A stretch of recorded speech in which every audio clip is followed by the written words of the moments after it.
నమస్తే ఎస్ఆర్ మీడియాకి స్వాగతం. గ్రామమే పార్టీకి వెన్నెముక, పునాదులు పటిష్టం కావాలి. బొత్స సత్యనారాయణ.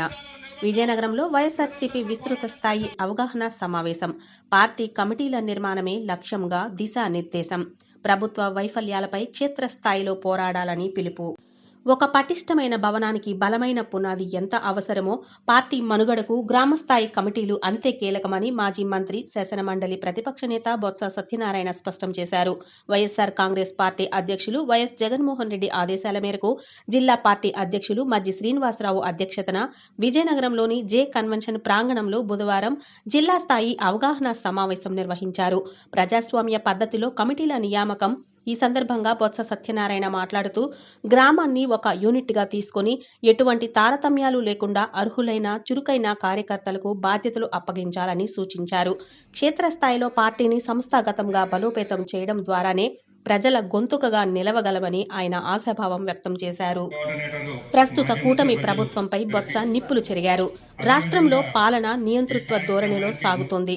గ్రామ సచివాలయ వ్యవస్థను నిర్వీర్యం చేయడం, వాలంటీర్లు, ఫీల్డ్ అసిస్టెంట్లను పక్కన పెట్టడం వల్ల సామాన్యులు తీవ్ర ఇబ్బందులు పడుతున్నారు అని విమర్శించారు. రైతాంగం ఎదుర్కొంటున్న సమస్యలైన కాలువల నిర్వహణ లోపం, ఎరువుల కొరతపై పార్టీ శ్రేణులు ప్రజల పక్షాన ఉండి ఉద్యమించాలని పిలుపునిచ్చారు. ఈ సమావేశంలో జిల్లాలోని ప్రముఖ నాయకులు, నియోజకవర్గాల సమన్వయకర్తలు, అనుబంధ సంఘాల ప్రతినిధులు మరియు పెద్ద సంఖ్యలో పార్టీ శ్రేణులు పాల్గొన్నారు. ఈ సమావేశానికి ముఖ్య అతిథులు రీజనల్ కోఆర్డినేటర్ కురసాల కన్నబాబు, మాజీ డిప్యూటీ సీఎం పీడిక రాజన్న దొర, మాజీ deputy speaker Kolagatla Veerabhadraswamy, Uttarandhra zone 1 coordinator Harshavardhan Reddy మరియు జిల్లా మాజీ పార్లమెంట్ సభ్యులు, మాజీ శాసనసభ సభ్యులు, శాసన మండలి సభ్యులతో హాజరైన యువ నాయకురాలు డాక్టర్ బొత్స అనూష, జిల్లా మరియు నియోజకవర్గ అనుబంధ విభాగాల సభ్యులు, కార్యవర్గ సభ్యులు, ఎంపీపీలు, జెడ్పీటీసీలు, వైస్ ఎంపీపీలు, సర్పంచ్లు, ఎంపీటీసీలు, వైఎస్ఆర్ కాంగ్రెస్ పార్టీ కుటుంబ సభ్యులు, వైఎస్ఆర్ కాంగ్రెస్ పార్టీ కార్యకర్తలు భారీ ఎత్తున పాల్గొన్నారు.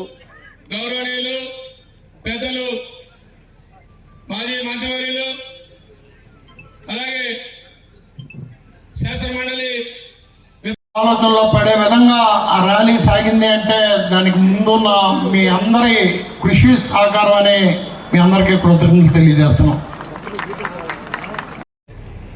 19-20 అనుకుంటాం, 20 నెలలు ఎవరికైనా కొత్తగా ఒక వృద్ధుడికి కానీ, ఒక భర్త చనిపోయిన ఒక విధంతుకు కానీ వ్యాక్సిన్ ఇచ్చారు.